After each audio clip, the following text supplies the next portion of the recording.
অপমান জিনিসটা হচ্ছে পলিথিনের মতো, মাটির নিচে চাপা পড়ে যায় ঠিকই, কিন্তু কখনো পচে না। যারা আমায় নিয়ে সমালোচনা করে তাদের আমার খুব ভালো লাগে, কারণ তারা নিজের কথা কম আর আমার কথা বেশি ভাবে। ক্ষমা ঠিকই করে দিয়েছি, কিন্তু আঘাতগুলো কখনো ভুলবো না।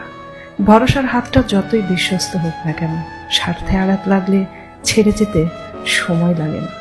মানুষকে নিয়ে এত ওভার কনফিডেন্স দেখাবেন না। মানুষ শুরুতে যেমনটা দেখায় শেষে তেমনটা থাকে না। অবহেলা বোঝানোর জন্য ভাষার প্রয়োজন হয় না, ব্যবহারে যথেষ্ট। শরীরের আঘাতের ব্যথা কয়েকদিন পর ঠিকই কেটে যায়। প্রিয় মানুষের কথার আঘাত নিঃশ্বাস ফুরাবার আগ পর্যন্ত বয়ে বেড়াতে হয়। আমার সাথে কথা না বললে যদি তার সময় ভালো কাটে, তাহলে আমি তার ভালো থাকাটা নষ্ট করতে চাই না।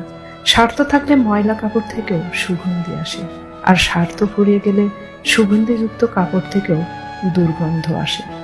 জীবন আমাকে দুটো জিনিস শিখিয়েছে। প্রথম হলো নিজেকে নিয়ে খুশি থাকা, দ্বিতীয় হলো আল্লাহ ছাড়া কারো প্রতি বিশ্বাস না রাখা।